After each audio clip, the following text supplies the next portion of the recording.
Hello and welcome to the Daily Comic and Collectible, episode 473. Now today, the collectible of the day is the Hasbro Toys, Marvel Universe, Marvel Legends Collection, Rocket Raccoon Build-A-Figure, Jean Grey Marvel Girl Action Figure. Marvel Legends finally releases the 1990s Jim Lee version of Marvel Girl, and this figure does not disappoint. This Jean Grey is a super mutant. She's ready to use her powers against the forces of evil in any adventure that comes her way. But unchecked, the Phoenix Force inside, the world's most powerful mutant, threatens to destroy us all. This Jean Grey Legends action figure, in the Jim Lee design, was part of the second wave released in 2013.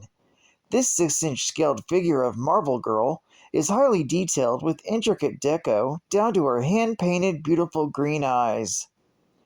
Jean Grey is highly articulated for advanced posing and display. Arms have ball joints in the shoulders, hinged forearms, and wrist swivel. Torso features a ball joint along with neck joint, also contains ball joints in the hips and swivel at the hips, double hinge knees, and swivel rockers in the ankles. This figure is part of the Rocket Raccoon Build-A-Figure wave and includes upper torso, lower torso, and tail. Collect the set to create your own Rocket Raccoon figure. Released by Hasbro Toys.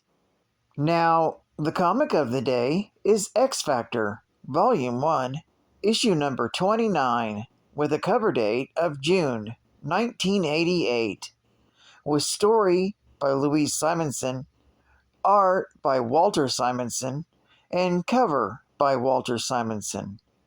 This issue is titled Fame. A young girl named Infection, who has the ability to mutate the bodies of normal humans with a single kiss, is testing out her newest antibody to see if he has what it takes to help her capture X Factor's new sentient ship. He uses his power too much and burns his body out, leading her to another failure and bringing her back to square one. Later, outside X Factor's ship, Cyclops and the other members of X Factor answer questions from the press regarding what sort of threat their ship poses to New York City, following its brief attack on a group and its near detonation of a bomb. As X Factor is trying to answer questions from the crowd, their combined weight on the condemned pier causes it to collapse, sending them all into the water below. As X Factor rescues everyone dumped into the water, the ship speaks for itself as it repairs the dock. It explains that it was under the control of Apocalypse until X Factor and their charges managed to free it from his control. With the ship defended, X Factor promises the people of New York that it will be pulling their ship out of New York Harbor. Among the crowd of people gathered is Infection, and she's not impressed with the news that the ship she wishes to covet is being moved.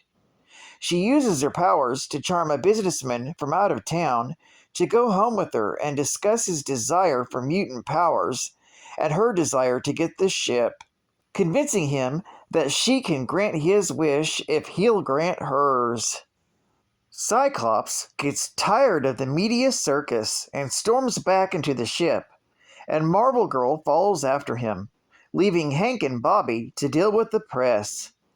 Hank goes into the ship as well when he spots Trish and gets upset about how she mentioned that he was losing his intelligence on one of her recent newscasts, not understanding the tone she used. This leaves Bobby to deal with the press, which he takes with zeal, and explains to the group that they fired Cameron Hodge as the PR man due to his anti-mutant propaganda, and tells them that even though he took Worthington's fortune, that there was not a whole lot left anyway, following the poor stock market returns and the destruction of X Factor's old headquarters. Elsewhere in the city, Infection lures the man she picked up at the press and gathers him into the house that she owned since her father, an expert geneticist, left to her after he died. Imprisoning him in a cage, she kisses him, transforming him into another one of her subservient antibodies, which she intends to use to try and steal X-Factor's ship. Meanwhile, back in the ship, Scott's temper is fuming, watching Iceman talk to the press, which is followed by another recap of the X-Men's death, paying particular focus on Madeline's message to Scott that she loves him and to find their son. As Scott angrily attempts to pack a bag, Jean tells him to calm down and stop torturing himself by watching the same footage over and over. Scott tells her that he feels incredibly guilty that his wife was still alive when they had their moment of passion the other night. Jean tells him that it's not his fault, because Madeline let him think that she was dead. Just then, Iceman enters the ship, and his good cheer irks Cyclops enough to yell at him to shut up and prepare for the ship's launch. As Iceman, Hank, and the children exit the ship for safety, Infectia arrives and tells her 3 antibodies that they are to attack and secure the ship before it can fly away. Back inside the ship, Scott continues to play Madeline's final words over and over, and Jean finally gets fed up. She tells Scott that if Madeline actually cared about him, she wouldn't have abandoned their child or let him believe that she was dead all these months. When Scott won't listen, Jean angrily smashes the TVs and walks out of the ship. There she finds Bobby, whom she snaps at when he asks if they're having another lover's spat. She then spots Infectia's antibodies attacking the ship, prompting her and Iceman to defend it. Seeing the danger outside, Scott goes outside to lend them a helping hand, finding that the antibodies, while strange, given that they are attacking them in expensive suits, are formidable foes. As the battle rages, Warren Worthington swoops down and grabs Trish Tilby from the rooftop, where she and the Beast have been watching the battle.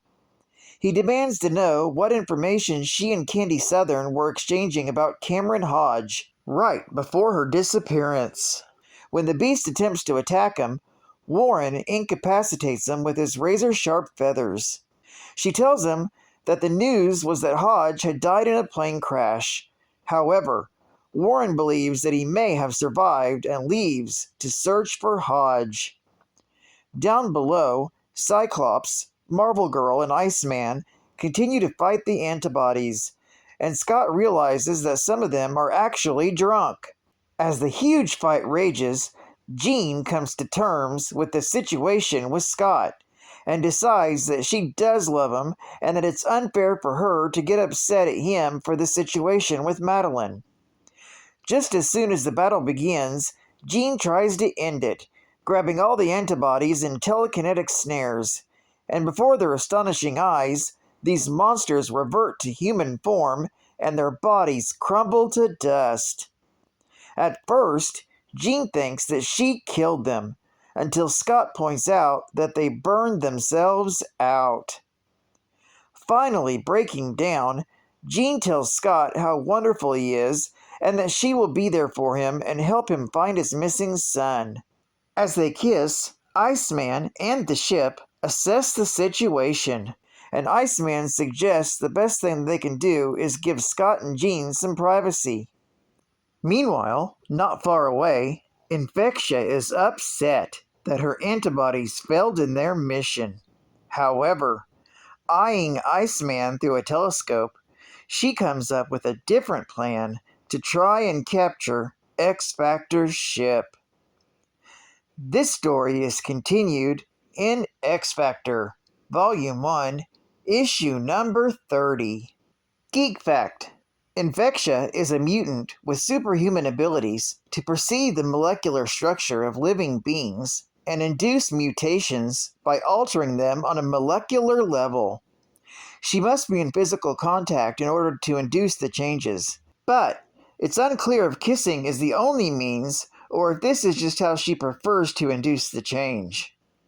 Infectia refers to the beings she mutates as her antibodies. She can also genetically alter plants. Bonus geek fact. X-Factor's ship was created untold millennia ago by the Celestials as the operating system for a data collecting device after genetically altering humanity. They left the ship after the second host, near Mongolia. Eventually, the ship was found by the Egyptian immortal Apocalypse. He entered the ship and later emerged, a vastly changed being. It became Apocalypse's flagship for the next few centuries until he attacked New York with his 4 horsemen. After he was defeated by X-Factor, it crash-landed on the X-Factor's complex. The ship projected a special force field that prevented non-mutants from entering, so X-Factor adopted the ship as their new home base.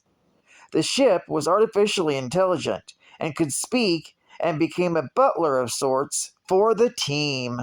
State-of-the-art gaming. Lock and load. They've got the power. You've got the control. Punch Konami's new Contra or Jackal Nintendo games into your Nintendo Entertainment System and take charge of a handful of America's toughest commandos. Up first, we got the Jackal. The Jackal unit is an elite group of 4 soldiers that have undergone a harsh training regimen to survive in any environment. The team is composed of Colonel Decker, Lieutenant Bob, Sergeant Quint, and Corporal Gray.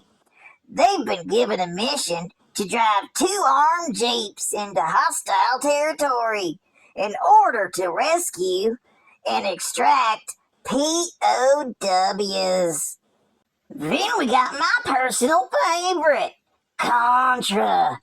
It's set in the distant future of the year 2633 AD, when the evil Red Falcon organization have set a base on the fictional Galuga Archipelago near New Zealand in a plot to wipe out humanity.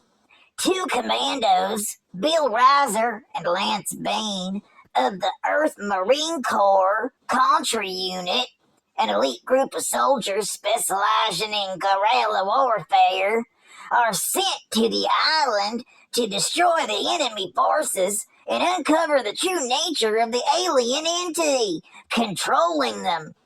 As a side note, or I guess a game geek fact, the Nintendo Entertainment System and the home computer versions both change the game settings from the future to the present day, and the location from Galuga to the Amazon jungle. And final geek fact.